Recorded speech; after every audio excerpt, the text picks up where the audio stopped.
বাংলাদেশে দল আছে, ইসলামী দল কয়েকটা বড় বড় দল আছে। এর ভিতরে আছে জামাত ইসলাম। কি বলেন? জামাত ইসলাম। জামাত ইসলামও যদি পছন্দ না হয়, না হুজুর জামাত ভালো লাগে না, জামাত করার দরকার নেই, তাহলে তুমি করো ইসলামী ছাত্র আন্দোলন করো, ইসলামী আন্দোলনের ভিতরে যোগ দাও, তারপর ইসলামের পক্ষে থাকো।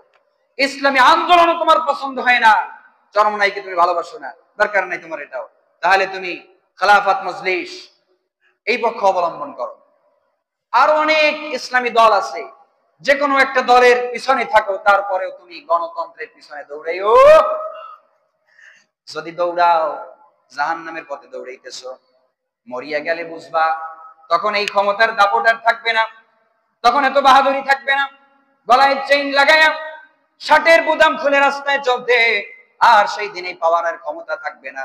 সেই দিন প্রশ্ন হবে মান দীনুকা, তোমার দিন কি? তুমি কি নীতি আদর্শে ইসলাম প্রতিষ্ঠার জন্য কি চেষ্টা করেছ? তুমি কি আল্লাহ এবং তার রাসূলের দেখানো পথ মতো তুমি কি ইসলামের আদর্শ প্রতিষ্ঠার চেষ্টা করছো?